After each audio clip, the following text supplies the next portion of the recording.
ನಮಸ್ಕಾರ ವೀಕ್ಷಕರೇ, ನೀವು ನೋಡ್ತಾ ಇದ್ದೀರಾ ಫ್ರೀಡಮ್ ಟಿವಿ. ವೀಕ್ಷಕರೇ, ಈಗ ರಾಜ್ಯದಲ್ಲಿ ಆಗ್ತಿರುವಂತಹ ಬದಲಾವಣೆಗಳು ಮತ್ತು ಬದಲಾವಣೆಯ ಮಾತುಗಳ ಚರ್ಚೆಗಳು ಏನಿದೆ ಅದು ದೊಡ್ಡ ಮಟ್ಟಕ್ಕೆ ಹೋಗ್ತಾ ಇದೆ. ಈ ಮಾತುಗಳು ಈಗ ಒಳಗಡೆ ಇದ್ದಂತಹ ಕೆಲವೊಂದು ರಹಸ್ಯಗಳನ್ನು ಹೊರಗೆ ತೆಗೆದಿಡ್ತಾ ಇದೆ. ಹೀಗಾಗಿ ಈಗ ಏನಾಗ್ತಾ ಇದೆ ಅಂದರೆ ದೆಹಲಿಯಲ್ಲಿ ಮತ್ತು ದೆಹಲಿಯ ಒಂದು ರಹಸ್ಯ ಕೋಣೆಯಲ್ಲಿ ಕೆಲವೊಂದು ಒಪ್ಪಂದಗಳು ಆಗಿದೆ ಅನ್ನುವಂತಹ ವಿಚಾರ ಹೊರಗೆ ಬರ್ತಾ ಇದೆ. ಆ ಒಂದು ಸತ್ಯಗಳನ್ನು ಈಗ ಏನು ಸಿದ್ದರಾಮಯ್ಯ ಮತ್ತು ಡಿ ಕೆ ಶಿವಕುಮಾರ್ ಮಧ್ಯೆ ಆಗಿತ್ತಲ್ಲ ಕೆಲವೊಂದು ಒಪ್ಪಂದಗಳು, ಆ ರಹಸ್ಯ ಒಪ್ಪಂದಗಳು ಆಗಿವೆ ಅಂತ ಆ ಸತ್ಯವನ್ನು ಸಾಕ್ಷಿ ಸಮೇತವಾಗಿ ಡಿ ಕೆ ಶಿವಕುಮಾರ್ ಅವರ ತಮ್ಮ ಡಿ ಕೆ ಸುರೇಶ್ ಏನಿದ್ದಾರೆ ಅವರು ತೆರೆದಿಡೋಕೆ ಮುಂದಾಗಿದ್ದಾರೆ. ಹಾಗಾದರೆ ಅದು ಏನು? ಸಿ ಎಂ ಸಿದ್ದರಾಮಯ್ಯ ಅವರು ಏನು ಮಾತು ಕೊಟ್ಟಿದ್ರಲ್ಲ ಅದರ ರೀತಿ ನಡ್ಕೊಳ್ತಾ ಇಲ್ವಾ? ವರಸೆಯನ್ನು ಬದಲಿಸಿದ್ದಾರೆ ಅನ್ನುವಂತಹ ಒಂದು ಪ್ರಶ್ನೆ ಮೂಡ್ತಾ. ಯಾಕಂತಂದರೆ ಇಷ್ಟು ದಿನ ಇದ್ದಂತಹ ಒಂದು ಲೆಕ್ಕಾಚಾರ ಬೇರೆ, ಈಗ ಆಗ್ತಾ ಇರುವಂತಹ ರಾಜಕೀಯ ಲೆಕ್ಕಾಚಾರಗಳೇ ಬೇರೆ. ಡಿ ಕೆ ಶಿವಕುಮಾರ್ ಇಷ್ಟು ದಿನ ಸುಮ್ಮನೆ ಇದ್ದರು. ಶಿವಕುಮಾರ್ ಅಸಲಿ ಆಟವನ್ನು ಈಗ ಶುರು ಮಾಡಿಕೊಂಡಿದ್ದಾರೆ. ಅದು ಯಾಕೆ ಅಂದರೆ ಆ ಸಮಯ ಈಗ ಬಂದಿದೆ ಅಂತ. ಸರ್ಕಾರಕ್ಕೆ 2.5 ವರ್ಷ ಆಗೋಗಿದೆ. ತಾಳ್ಮೆಯಿಂದ ಇಷ್ಟು ದಿನ ಕಾಯ್ತಾ ಇದ್ರು. ನನಗೂ ಕೂಡ ಅಧಿಕಾರಕ್ಕೆ ಬರುತ್ತೆ, ಒಪ್ಪಂದ ಆಗಿದೆಯಲ್ಲ, ರಹಸ್ಯ ಮಾತುಕತೆ ಆಗಿದೆಯಲ್ಲ, ಅದಕ್ಕೋಸ್ಕರ ನಾನು ಸುಮ್ಮನೆ ಇರೋಣ ಅಂತ ಹೇಳಿ ಡಿ ಕೆ ಶಿವಕುಮಾರ್ ಇಷ್ಟು ದಿನ ಮೌನವಾಗಿದ್ದರು. ಆದರೆ ಈಗ 2.5 ವರ್ಷ ತುಂಬಿದೆ. ಅವರ ತಾಳ್ಮೆ ಮುಗಿದು ಹೋಗಿದೆ, ತಾಳ್ಮೆಯ ಕಟ್ಟೆ ಹೊಡೆದು ಹೋಗಿದೆ. ತಾಳ್ಮೆಯಿಂದ ಕಾಯ್ತಾ ಇದ್ದರು. ಆದರೆ ಈಗ ಅವರ ಸರದಿ ಬಂದಿದೆ, ಅವರ ಟೈಮ್ ಬಂದಿದೆ ಅಂತ ಹೇಳಿ ಹೈಕಮಾಂಡ್ಗೆ ಮನವರಿಕೆ ಮಾಡ್ತಾ ಇದ್ದಾರೆ ಡಿ ಕೆ ಶಿವಕುಮಾರ್. ಅದಕ್ಕೆ ತುಂಬ ದೊಡ್ಡ ಮಟ್ಟದಲ್ಲಿ ಸಾಥ್ ಕೊಡ್ತಾ ಇರುವಂಥದ್ದು ಡಿ ಕೆ ಸುರೇಶ್. ಹೀಗಾಗಿ ಇಬ್ಬರು ಅಣ್ಣ ತಮ್ಮಂದಿರು ಕೂಡ ಅಧಿಕಾರಕ್ಕಾಗಿ ದೊಡ್ಡ ಮಟ್ಟದ ತಂತ್ರಗಾರಿಕೆಯನ್ನು ಮಾಡ್ತಾ ಇದ್ದಾರೆ ಮತ್ತು ಅದರ ಜೊತೆಗೆ ಇರುವಂತಹ ಒಂದು ಸತ್ಯಾಂಶಗಳನ್ನು ಬಿಚ್ಚಿಡ್ತಾ ಇದ್ದಾರೆ. ಏನು ಒಪ್ಪಂದ ಆಗಿತ್ತು ದೆಹಲಿಯಲ್ಲಿ ಅದರ ಪ್ರಕಾರ ನಡೆದುಕೊಳ್ಳಿ ಸಿದ್ದರಾಮಯ್ಯ ಅವರು ಆಗಿರ್ಬೋದು ಅಥವಾ ಅವರ ಬಣದ ನಾಯಕರಾಗಿರ್ಬೋದು, ಎಲ್ಲರೂ ಕೂಡ ಅದೇ ರೀತಿಯಾಗಿ ನಡೆದುಕೊಳ್ಬೇಕು. ಮಾತಿನ ವರಸೆಯನ್ನು ಯಾವುದೇ ಕಾರಣಕ್ಕೂ ಕೂಡ ಬದಲಾಯಿಸಬಾರದು ಅಂತ ಹೇಳ್ತಾ ಇದ್ದಾರೆ. ಹೀಗಾಗಿ ಡಿ ಕೆ ಶಿವಕುಮಾರ್ ಕೂಡ ಈಗ ಸ್ವಲ್ಪ ದೊಡ್ಡ ಮಟ್ಟದಲ್ಲಿನೇ ಅವರ ತಾಳ್ಮೆಯನ್ನು ಕಳೆದುಕೊಂಡಿದ್ದಾರೆ, ವರಸೆಯನ್ನು ಬದಲಾಯಿಸಿದ್ದಾರೆ. ನನ್ನ ಸರದಿ ಬಂದಿದೆ, ಬಿಟ್ಟು ಕೊಡಿ ಅಂತ ಹೇಳಿ ಹೈಕಮಾಂಡ್ಗೆ ಕೇಳ್ತಾ ಇದ್ದಾರೆ, ಪ್ರಶ್ನೆ ಮಾಡ್ತಾ ಇದ್ದಾರೆ. ಆದರೆ ಹೈಕಮಾಂಡ್ ಮಾತ್ರ ಇದಕ್ಕೆ ಸೊಪ್ಪು ಹಾಕ್ತಾ ಇಲ್ಲ.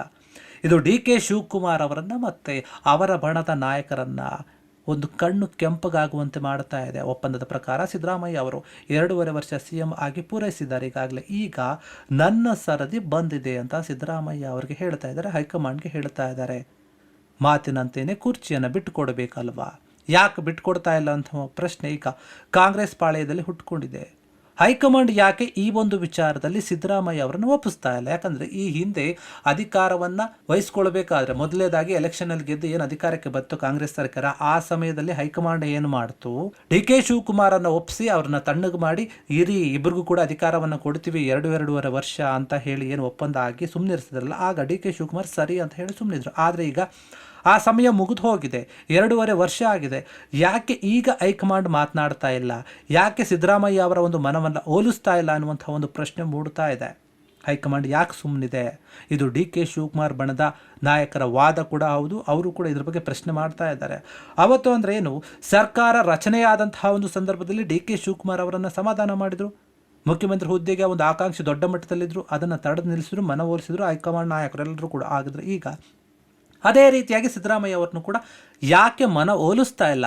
ಯಾಕೆ ಈ ರೀತಿಯಾಗಿ ಹೈಕಮಾಂಡ್ ನಡೆದುಕೊಳ್ತಾ ಇದೆ? ಈ ರೀತಿಯಾದಂತಹ ಒಂದು ಎಲ್ಲ ಸತ್ಯವನ್ನು ಬಿಚ್ಚಿಡ್ತಾ ಇದ್ದಾರೆ.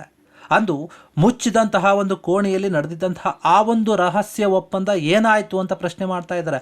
ಯಾಕೆ ಹೈಕಮಾಂಡ್ ಒಂದು ಕ್ಲಾರಿಟಿಯನ್ನು ಕೊಡ್ತಾ ಇಲ್ಲ ಈ ಒಂದು ವಿಚಾರದಲ್ಲಿ? ಅಂದು ದೆಹಲಿಯಲ್ಲಿ ನಡೆದಂತಹ ಒಂದೊಂದೇ ಮಾತುಗಳು ಈಗ ಡಿ ಕೆ ಶಿ ಬಣದ ನಾಯಕರು ಹೊರಗಾಗ್ತಾ ಇದ್ದಾರೆ, ಅದರಲ್ಲಿ ಮುಖ್ಯವಾಗಿ ಡಿ ಕೆ ಸುರೇಶ್. ಹಾಗಾದರೆ ಅಂದು ದೆಹಲಿಯಲ್ಲಿ ನಡೆದಿದ್ದಂತಹ ಒಂದು ಮಾತುಕತೆ ಆದರೂ ಏನು ಎನ್ನುವಂತಹ ಒಂದು ಚರ್ಚೆ ಈಗ ಸಾಕಷ್ಟು ಆಗ್ತಾ ಇದೆ. ಕುರ್ಚಿ ಬಿಕ್ಕಟ್ಟು ಏನಿದೆ, ಇದರೊಟ್ಟಿಗೆ ಈಗ ಸಿದ್ದರಾಮಯ್ಯ ಅವರು ಕೊಟ್ಟ ಮಾತನ್ನು ತಪ್ಪಿಬಿಟ್ರಾ ಎನ್ನುವಂತಹ ಮಾತು ಕೂಡ ಕೇಳಿ ಬರ್ತಾ ಇದೆ. ಡಿ ಕೆ ಸುರೇಶ್ ಸಿಡಿಸಿದಂಥ ಈ ಒಂದು ಬಾಂಬೆ ಎಂದರೆ ನಿಜಕ್ಕೂ ಕೂಡ ಒಂದು ರೀತಿಯಲ್ಲಿ ಸೈಲೆಂಟಾಗಿಯೇ ಎಲ್ಲೋ ಒಂದು ಕಡೆ ದೊಡ್ಡ ಮಟ್ಟದಲ್ಲಿ ಚರ್ಚೆ ಆಗ್ತಾ ಇದೆ. ಏನು ಸಾಕಷ್ಟು ನಾಯಕರು ಮಾತನಾಡ್ತಾ ಇದ್ದಾರೆ, ಚರ್ಚೆ ಮಾಡ್ತಾ ಇದ್ದಾರೆ. ಈ ಒಂದು ವಿಚಾರ ಏನಿದೆ, ನಾಯಕತ್ವದ ಬದಲಾವಣೆಯ ವಿಚಾರ. ವೀಕ್ಷಕರೇ ನೋಡಿ, ಇದು ಏನು ಮೊದಲಾಗಿತ್ತಲ್ಲ ಒಂದು ಒಪ್ಪಂದ, ಆಗ ಹೈಕಮಾಂಡ್ ಹೇಳಿರುತ್ತೆ ನಾಯಕರಿಗೆ ಈ ರೀತಿಯಾದ ಒಪ್ಪಂದ ಆಗ್ತಾ ಇದೆ. ಆಗ್ಲೇ ಡಿ ಕೆ ಶಿವಕುಮಾರ್ CM ಆಗಬೇಕು ಅಂತ ಹೇಳಿ ಪಟ್ಟು ಹಿಡಿದುಕೊಂಡಿದ್ರು. ಆಗ ಹೈಕಮಾಂಡ್ ಮನವೊಲಿಸುತ್ತೆ, ಇಲ್ಲ ಈ ರೀತಿಯಾದ ಒಪ್ಪಂದ ಮಾಡ್ಕೊಳ್ಳೋಣ ಅಂತ ಹೇಳಿ ತಣ್ಣಗೆ ಮಾಡುತ್ತೆ. ಮೊದಲ ಒಂದು ಅರ್ಧ ಏನು 2.5 ವರ್ಷ ಏನಿರುತ್ತೆ ಅದಕ್ಕೆ ನೀವು ಸಿದ್ದರಾಮಯ್ಯ ಅವರು CM ಆಗಿರ್ತೀರಿ, ಮುಂದಿನ ಒಂದು ಟರ್ಮ್ ಏನಿರುತ್ತೆ 2.5 ವರ್ಷ ಅದಕ್ಕೆ ಡಿ ಕೆ ಶಿವಕುಮಾರ್ ಅವರು ಇರ್ತಾರೆ ಅನ್ನುವಂಥ ಒಂದು ಒಪ್ಪಂದವನ್ನು ಆಗ ಹೈಕಮಾಂಡ್ ಮಾಡಿಸಿರುತ್ತೆ. ಅದಕ್ಕೆ ಬದ್ಧರಾಗಿ ಇವರು ಇಬ್ಬರು ಕೂಡ ಒಪ್ಕೊಂಡಿರ್ತಾರೆ. ಅನ್ನುವಂತಹ ವಿಚಾರ ಚರ್ಚೆಯಲ್ಲಿದೆ. ಹೀಗಾಗಿ ಈ ರೀತಿಯಾಗಿ ಏನು ಒಪ್ಪಂದ ಆಗಿತ್ತಲ್ಲ ಅದರಂತೆಯೇ ನಡೆದುಕೊಳ್ಳಿ ಸಿದ್ದರಾಮಯ್ಯ ಅವರು. ಯಾಕೆ ಅಂದರೆ ಮೊದಲು CM ಸಿದ್ದರಾಮಯ್ಯ ಅವರು ಈ ರೀತಿ ವಿಚಾರ ಬಂದ ಆಗ ಸುಮ್ಮನೆ ಇದ್ದರು. ಈಗ 2.5 ವರ್ಷ ಏನಾಯಿತು, ಈಗ CM ಸಿದ್ದರಾಮಯ್ಯ ಅವರು ಒಂದು ರೀತಿಯಲ್ಲಿ ಮಾತಿನ ವರಸೆಯನ್ನು ಬದಲಾಯಿಸ್ತಾ ಇದ್ದಾರೆ. DK ಶಿವಕುಮಾರ್ ನನಗೆ ಹೇಳಿದಂತಹ ಒಂದು ಸಮಯ ಬಂದಿದೆ ಕೊಡಿ ಅಂತ ಕೇಳ್ತಾ ಇದ್ದಾರೆ. ನೋಡಿ, CM ಸಿದ್ದರಾಮಯ್ಯ ಅವರು ಯಾಕೆ ಟರ್ನ್ ಹೊಡೆದಂತೆ ಕಾಣ್ತಾ ಇದೆ ಅಥವಾ ಮಾತಿನ ವರಸೆಯನ್ನು ಬದಲಾಯಿಸಿದಂತೆ ಕಾಣ್ತಾ ಇದೆ ಅಂತ ನೋಡೋದಾದರೆ, ಎಲ್ಲೋ ಒಂದು ಕಡೆ ಇಷ್ಟು ದಿನ CM ಸಿದ್ದರಾಮಯ್ಯ ಅವರು ಹೇಳ್ತಾ ಇದ್ರು ಏನಂದರೆ ಹೈಕಮಾಂಡ್ ಹೇಳಿದಂತೆ ನಾವು ಕೇಳ್ತೀವಿ ಅನ್ನೋದು ಒಂದು ಮಾತಾದರೆ, ಇನ್ನು ಒಂದು ನಾನೇ CM ಆಗಿರ್ತೀನಿ, ಎಲ್ಲಿ ಹೈಕಮಾಂಡ್ ಬದಲಾವಣೆಯ ಮಾತು ಹೇಳಿದೆ ಅನ್ನುವಂಥ ರೀತಿಯಲ್ಲಿ ಮಾತನಾಡ್ತಾ ಇದ್ದಾರೆ. ಹೀಗಾಗಿ ಎಲ್ಲೋ ಒಂದು ಕಡೆ ಹೇಳಿದ ಮಾತಿಗೆ CM ಸಿದ್ದರಾಮಯ್ಯ ಅವರು ತಪ್ಪುತ್ತಾ ಇದ್ದಾರಾ ಅಥವಾ ಹೈಕಮಾಂಡ್ ನಾಯಕರು CM ಸಿದ್ದರಾಮಯ್ಯ ಅವರ ಒಂದು ಮನವೊಲಿಸಲು ಅಥವಾ ಒಪ್ಪಂದ ಏನಾಗಿದೆ ಅದರಂತೆ ನಡೆದುಕೊಳ್ಳಿ ಅಂತ ಹೇಳೋಕೆ ಹಿಂದೇಟನ್ನು ಹಾಕ್ತಾ ಇದೆಯಾ CM ಸಿದ್ದರಾಮಯ್ಯ ಅವರು? ಇಷ್ಟು ದಿನ ಏನಾಗುತ್ತೆ, ಹೈಕಮಾಂಡ್ ತೀರ್ಮಾನ ಏನು ತೆಗೆದುಕೊಳ್ತಾ ಅದಕ್ಕೆ ನಾನು ಬದ್ಧನಾಗಿರ್ತೀನಿ ಅಂತ ಇದ್ರು. ಆಮೇಲೆ ಈಗ ನಾನೇ ಮುಂದುವರಿತೀನಿ, ನಾನೇ ಬಜೆಟನ್ನು ಮಂಡನೆ ಮಾಡ್ತೀನಿ ಅಂತ ಹೇಳ್ತಾ ಇರೋಂಥದ್ದು ಎಲ್ಲೋ ಒಂದು ಕಡೆ DK ಮಣದ ನಾಯಕರಿಗೆ ಇರಿಸುಮುರುಸು ಆಗ್ತಾ ಇದೆ, ಬೇಜಾರು ಆಗ್ತಾ ಇದೆ. ಯಾಕಂದರೆ ಒಪ್ಪಂದ ಆಗಿದೆ ಅಂತ ಇದ್ದಾರೆ. ಹಾಗಾದರೆ ಒಪ್ಪಂದ ಆಗಿದ್ದರೆ ಯಾಕೆ ಸಿದ್ದರಾಮಯ್ಯ ಅವರು ಬಿಟ್ಕೊಡ್ತಾ ಇಲ್ಲ, ಯಾಕೆ ಇಷ್ಟೊಂದು ಪಟ್ಟು ಇಟ್ಕೊಳ್ತಾ ಇದ್ದಾರೆ? ಮತ್ತು ಕೆಲವೊಂದು ಬಾರಿ ಇಂಡೈರೆಕ್ಟಾಗಿ ಹೇಳ್ತಾ ಇದ್ದಾರೆ ನಾನೇ ಇರ್ತೀನಿ, ಎಲ್ಲೂ ಕೂಡ ಹೈಕಮಾಂಡ್ ಹೇಳಿಲ್ವಲ್ಲ ಅನ್ನೋದು ಮಾತಾಡಿದಾಗ ಎಲ್ಲ ಒಂದು ಕಡೆ DK ಶಿವಕುಮಾರ್ ಬಣದ ನಾಯಕರಿಗೆ ಇದು ಬೇಜಾರಾಗ್ತಾ ಇದೆ. DK ಶಿವಕುಮಾರ್ ಇಷ್ಟು ದಿನ ಸೈಲೆಂಟಾಗಿಯೇ ಇದ್ದರು. ಯಾಕಂದರೆ ಈ ಒಂದು ಕಾಂಗ್ರೆಸ್ ಪಕ್ಷದಲ್ಲಿ ಬಂಡಾಯವನ್ನು ಎದ್ದು ನಾವೇನು ಕೂಡ ಮಾಡೋಕ್ಕಾಗಲ್ಲ, ಸೈಲೆಂಟಾಗಿಯೇ ಎಲ್ಲವನ್ನು ತೆಗೆದುಕೋಬೇಕು ಅಧಿಕಾರವನ್ನು ಅನ್ನೋಂಥ ರೀತಿಯಲ್ಲಿ ತಂತ್ರಗಾರಿಕೆಯನ್ನು ಮಾಡ್ತಾ ಇದ್ರು ಅನ್ನೋಂಥ ವಿಚಾರಗಳಿದೆ. ಆದರೆ DK ಶಿವಕುಮಾರ್ ಕೆಲವೊಂದು ಬಾರಿ ಹೇಳ್ತಾರೆ, ನಾನು ಪಕ್ಷಕ್ಕೆ ಹಾನಿಯಾಗುವ ರೀತಿ, ಅವಮಾನ ಆಗೋ ರೀತಿ ಯಾವತ್ತೂ ಕೂಡ ನಡ್ಕೊಳ್ಳೋದಿಲ್ಲ, ನಾನು ಪಕ್ಷಕ್ಕೆ ನಿಷ್ಠನಾಗಿದ್ದೇನೆ, ನಾನು ಇಷ್ಟು ವರ್ಷ ಏನು ಕೆಲಸ ಮಾಡಿದ್ದೀನಿ ಅದೇ ರೀತಿಯಲ್ಲಿ ನನ್ನ ಆತ್ಮಸಾಕ್ಷಿಗೆ ತಕ್ಕಂತೆ ನಾನು ಕೆಲಸವನ್ನು ಮಾಡ್ತೀನಿ ಅಂತ ಹೇಳ್ತಾ ಇದ್ದಾರೆ. ಈಗ ಸಾಕಷ್ಟು ವಿಚಾರಗಳು ಏನು ಬರ್ತಾ ಇದೆ, ಸರ್ಕಾರ ಅಧಿಕಾರಕ್ಕೆ ಬಂದಾಗಿಂದ ಕೂಡ ಇಲ್ಲಿಯವರೆಗೆ 2.5 ವರ್ಷ ಆಗಿದೆ. ಹೀಗಾಗಿ ನನಗೆ ಕೊಡಿ ಅಂತ DK ಶಿವಕುಮಾರ್ ಕೇಳ್ತಾ ಇರುವಂಥದ್ದು. ಆದರೆ ಈ ಮಧ್ಯೆಯೇ CM ಸಲಹೆಗಾರ ಆಗಿರುವಂಥ ಆರ್ಥಿಕ ಸಲಹೆಗಾರ ಆಗಿರುವಂತಹ ರಾಯರೆಡ್ಡಿ ಅವರು ಒಂದು ರೀತಿಯಲ್ಲಿ ಬೆಂಕಿಯಲ್ಲಿ ತುಪ್ಪವನ್ನು ಸುರಿದಂತ ಹೇಳಿಬಿಟ್ರು. ಎಲ್ಲೂ ಕೂಡ ಹೈಕಮಾಂಡು ಬದಲಾವಣೆ ವಿಚಾರವಾಗಿ ಮುಂದುವರೆದಿಲ್ಲ, ನನಗೆ CM ಸಿದ್ದರಾಮಯ್ಯ ಅವರೇ ಮುಂದಿನ ಒಂದು ಬಜೆಟನ್ನು ತಯಾರು ಮಾಡಿ ಅಂತ ಹೇಳ್ತಿದ್ದ ಇದ್ದಾರೆ. ಹಾಗಾದರೆ ಅವರು ಈ ರೀತಿಯಾಗಿ ಹೇಳ್ತಾ ಇದ್ದಾರೆ ಅಂದರೆ ಅವರೇ ಮುಂದುವರಿತಾರೆ, ಯಾವುದೇ ಕಾರಣಕ್ಕೂ ಕೂಡ ಅವರು ರಾಜೀನಾಮೆ ಕೊಡುವಂತಹ ಅಥವಾ ಬದಲಾವಣೆ ಆಗುವಂಥ ವಿಚಾರನೇ ಇಲ್ಲ ಅಂತ ಹೇಳಿ ಒಂದು ದೊಡ್ಡ ಬಾಂಬನ್ನು ಸಿಡಿಸಿಬಿಟ್ರು. ಈ ಮಧ್ಯದಲ್ಲಿ ಈಗ ಈ ಒಂದು ವಿಚಾರ ಕೂಡ ದೊಡ್ಡ ಮಟ್ಟದಲ್ಲಿ ಚರ್ಚೆ ಆಗ್ತಾ ಇದೆ. ಒಂದು ಕಡೆ DK ಶಿವಕುಮಾರ್ ಬಣದ ನಾಯಕರು ಬೇರೆ ರೀತಿ ಮಾತನಾಡ್ತಾ ಇದ್ದಾರೆ, CM ಸಿದ್ದರಾಮಯ್ಯ ಬಣದ ನಾಯಕರು ಬೇರೆ ರೀತಿಯಾಗಿ ಮಾತನಾಡ್ತಾ ಇದ್ದಾರೆ. ನೋಡಿ, ನೀವೇನಾದರೂ ಚೇಂಜ್ ಮಾಡೋದಿದ್ರೆ ಎಲ್ಲ ನಾಯಕರನ್ನು ಮಂತ್ರಿಗಳನ್ನು ಕರೆಸಿ ಚಿಂತನೆ ಮಾಡಿ ಅವರ ಒಂದು ಅಭಿಪ್ರಾಯವನ್ನು ಪಡೆದು ಬದಲಾವಣೆ ಮಾಡಬೇಕಾಗುತ್ತೆ, ಇಲ್ಲ ಅಂದರೆ ಬೇರೆ ರೀತಿಯಾಗಿ ಪರಿಣಾಮ ಇರುತ್ತೆ ಅನ್ನೋಂಥ ರೀತಿಯಲ್ಲಿ ಹೈಕಮಾಂಡ್ಗೆ ಎಚ್ಚರಿಕೆ ಕೊಟ್ಟಂತೆ ಕಾಣ್ತಾ ಇದೆ. ಇನ್ನೊಂದು ಕಡೆ ಏನಾಗ್ತಾ ಇದೆ, ಕೆಲವು ಚರ್ಚೆಗಳು ಏನಾಗ್ತಾ ಇದೆ ಅದರ ಬಗ್ಗೆ ಮಾತನಾಡ್ತಾ ಹೋದಾಗ ಎಲ್ಲೂ ಕೂಡ ಹೈಕಮಾಂಡ್ ಕೆಲವೊಂದು ವಿಚಾರಗಳನ್ನು ಬಿಟ್ಟುಕೊಡ್ತಾ ಇಲ್ಲ. ಈ ನಾಯಕರು ಏನಿದೆ ಈಗ ಒಳ ಒಪ್ಪಂದ ಆಗಿದೆ ಅಥವಾ ಮೊದಲೇ ಆದಂತಹ ಒಂದು ಒಳ ಒಪ್ಪಂದ ಏನಿದೆ ಅದರ ಬಗ್ಗೆ ಈಗ ಬಹಿರಂಗವಾಗಿ ಮಾತನಾಡ್ತಾ ಇದ್ದಾರೆ. ಆ ರೀತಿಯಾಗಿ ನಿಜವಾಗ್ಲೂ ಒಪ್ಪಂದ ಆಗಿದೆ ಅಂದರೆ CM ಸಿದ್ದರಾಮಯ್ಯ ಅವರು ಬಿಟ್ಕೊಳ್ಬೇಕು. ಆದರೆ CM ಸಿದ್ದರಾಮಯ್ಯ ಅವರನ್ನು ಕೆಳಗಿಳಿಸುವಂತಹ ಯಾವ ಒಂದು ಕಾರಣಗಳು ಕೂಡ ಹೈಕಮಾಂಡ್ ಹತ್ರ ಇಲ್ಲ.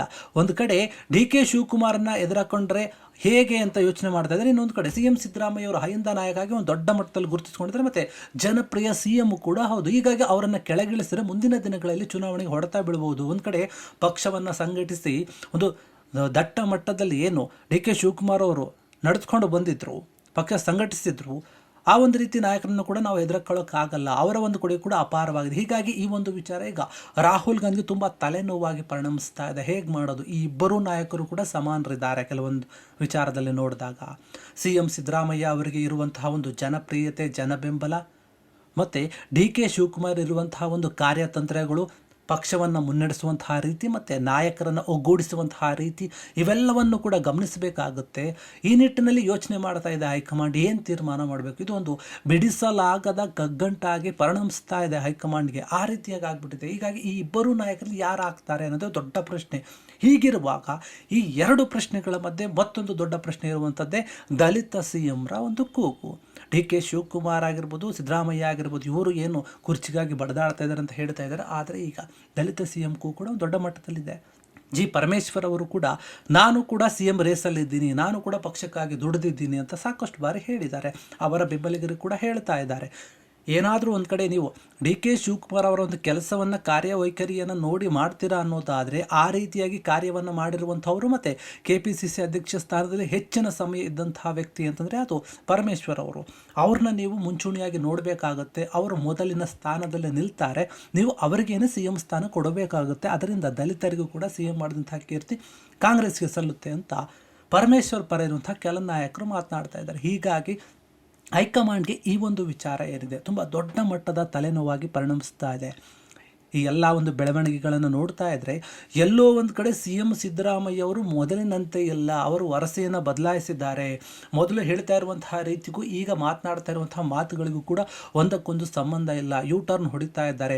ಮೊದಲು ಸರಿ ಅಂತ ಒಪ್ಪಿಕೊಂಡಂತಹ CM ಸಿದ್ದರಾಮಯ್ಯ ಅವರು 2.5 ವರ್ಷಕ್ಕೆ ಬಿಟ್ಕೊಡುವಂಥ ಒಂದು ಮಾತಿಗೆ ಒಪ್ಕೊಂಡಿದ್ರು. ಆದರೆ ಈಗ ಯಾಕೆ ಒಪ್ಕೊಳ್ತಾ ಇಲ್ಲ, ಯಾಕೆ ಹಿಂದೇಟು ಹಾಕ್ತಾ ಇದ್ದಾರೆ, ನಾನೇ ಇರ್ತೀನಿ ಅಂತ ಹೇಳ್ತಾ ಇದ್ದಾರೆ. ಒಂದೊಂದು ಸಲ ಹೈಕಮಾಂಡ್ ಹೇಳಿದಂತೆ ನಾನು ಕೇಳ್ತೀನಿ, ಹೈಕಮಾಂಡ್ ಮುಂದುವರಿತೀನಿ, ಇಲ್ಲಾಂದರೆ ಅವ್ರು ಹೇಳಿದಂತೆ ಬಿಟ್ಟುಕೊಡ್ತೀನಿ ಅನ್ನೋಂಥ ಮಾತು ಯಾಕೆ, ಒಪ್ಪಂದದಂತೆ ಯಾಕೆ ನಡೆದುಕೊಳ್ತಾ ಇಲ್ಲ ಅನ್ನೋದು ಇಲ್ಲೊಂದು ದೊಡ್ಡ ಪ್ರಶ್ನೆ ಇದೆ. ಹೀಗಾಗಿ ಮುಂದಿನ ದಿನಗಳಲ್ಲಿ ಹೈಕಮಾಂಡ್ ಏನು ತೀರ್ಮಾನ ತೆಗೆದುಕೊಳ್ಳುತ್ತೆ, ಈ ಇಬ್ಬರು ನಾಯಕರ ವರ್ಚಸ್ಸನ್ನು ನೋಡಿ, ಕಾರ್ಯವೈಖರಿಯನ್ನು ನೋಡಿ, ಜನಪ್ರಿಯತೆಯನ್ನು ನೋಡಿ, ಅದರ ಜೊತೆಗೆ ಮುಖ್ಯವಾಗಿ ಮುಂಬರುವಂತಹ ಎಲ್ಲ ಚುನಾವಣೆಗಳನ್ನು ಗಮನದಲ್ಲಿಟ್ಟುಕೊಂಡು ಹೈಕಮಾಂಡ್ ಈಗ ದೊಡ್ಡ ಮಟ್ಟದ ನಿರ್ಧಾರವನ್ನು ತೆಗೆದುಕೊಳ್ಬೇಕಾಗಿದೆ. ಆ ನಿರ್ಧಾರ ಎಲ್ಲರಿಗೂ ಇಷ್ಟವಾಗಬೇಕು, ಎಲ್ಲ ಬಣದ ನಾಯಕರಿಗೂ ಇಷ್ಟವಾಗಬೇಕು. ಅಂತಹ ಒಂದು ನಿರ್ಧಾರವನ್ನು ತೆಗೆದುಕೊಂಡ್ರೆ ಮಾತ್ರ ಕರ್ನಾಟಕದಲ್ಲಿ ಕಾಂಗ್ರೆಸ್ಸು ದೃಢವಾಗಿ ನಿಲ್ಲೋಕೆ ಸಾಧ್ಯ. ಇಲ್ಲ ಅಂತಂದರೆ ಮುಂಬರುವಂತಹ ಒಂದು ಚುನಾವಣೆಗಳಲ್ಲಿ ದೊಡ್ಡ ಹೊಡೆತ ಬಿದ್ದೇ ಬೀಳುತ್ತೆ ಎನ್ನುವಂಥ ಒಂದು ಲೆಕ್ಕಾಚಾರ ಇದೆ. ಯಾಕಂದರೆ ಬಿಹಾರದಲ್ಲಿ ಆದಂತಹ ಚುನಾವಣೆಯ ಒಂದು ಮುಖಭಂಗ ಏನಿದೆ, ಇನ್ನೂ ಕೂಡ ಕಾಂಗ್ರೆಸ್ ಹೈಕಮಾಂಡ್ ಅದನ್ನು ಮರೆತಿಲ್ಲ. ಹೀಗಾಗಿ ಅದರ ಬಗ್ಗೆ ಕೂಡ ಯೋಚನೆ ಮಾಡುತ್ತೆ. ಆ ರೀತಿಯಾಗಿ ಯಾವತ್ತೂ ಕೂಡ ಕರ್ನಾಟಕದಲ್ಲಿ ನಾವು ಆಗಬಾರದು ಅನ್ನುವಂಥ ರೀತಿಯಲ್ಲಿ ಯೋಚನೆ ಮಾಡಿಬಿಟ್ಟು ಹೆಜ್ಜೆಯನ್ನು ಇಡೋಕೆ ತೀರ್ಮಾನ ಮಾಡ್ತಾ ಇದೆ. ಅದಕ್ಕೆ ಇಷ್ಟೊಂದು ವಿಳಂಬ ಆಗ್ತಾ ಇದೆ ಎನ್ನುವಂಥ ಒಂದು ಚರ್ಚೆಗಳು ಕೂಡ ಕೇಳಿ ಬರ್ತಾ ಇದೆ. ಹೀಗಾಗಿ ಏನಾಗ್ತಾ ಇದೆ ವೀಕ್ಷಕರೇ, ಈ ಒಂದು ದೊಡ್ಡ ಮಟ್ಟದ ಚರ್ಚೆ ಏನಿದೆ ಇನ್ನೂ ಕೂಡ ಕಗ್ಗಂಟಾಗೆ ಉಳಿದಿದೆ. ಹೈಕಮಾಂಡ್ ಏನು ತೀರ್ಮಾನ ತೆಗೆದುಕೊಳ್ಳುತ್ತೆ, ರಾಹುಲ್ ಗಾಂಧಿ ಯಾವ ನಿರ್ಧಾರವನ್ನು ತೆಗೆದುಕೊಳ್ತಾರೆ, ಅದು CM ಸಿದ್ದರಾಮಯ್ಯ ಪರವಾಗಿರುತ್ತೋ ಅಥವಾ DK ಶಿವಕುಮಾರ್ ಪರವಾಗಿರುತ್ತೋ, ಈ ಇಬ್ಬರು ನಾಯಕರನ್ನು ಬಿಟ್ಟು ಬೇರೆ ಯಾರಿಗಾದರೂ ಸ್ಥಾನವನ್ನು ಕೊಡುವಂತಹ ಒಂದು ಯೋಚನೆ ನಡೀತಾ ಇದೆಯಾ, ಈ ಎಲ್ಲ ಚರ್ಚೆಗಳು ಆಗ್ತಾ ಇದೆ. ಸದ್ಯಕ್ಕೆ ಮಾತ್ರ ಈ ಒಂದು ಬದಲಾವಣೆಯ ಚರ್ಚೆ ಇನ್ನೂ ಕೂಡ ಮುಗಿದಿಲ್ಲ, ಮುಂದುವರಿತಾನೇ ಇದೆ. ಕ್ಷಣ ಕ್ಷಣದ ಸುದ್ದಿಗಳಿಗಾಗಿ ಫ್ರೀಡಂ ಟಿವಿ ಸಬ್ಸ್ಕ್ರೈಬ್ ಮಾಡಿ, ಲೈಕ್ ಮಾಡಿ ಹಾಗೂ ಫಾಲೋ ಮಾಡಿ. ಹೊಸ ಸುದ್ದಿಗಳ ನೋಟಿಫಿಕೇಶನ್ಗಾಗಿ ಬೆಲ್ ಐಕಾನ್ ಮೇಲೆ ಕ್ಲಿಕ್ ಮಾಡಿ.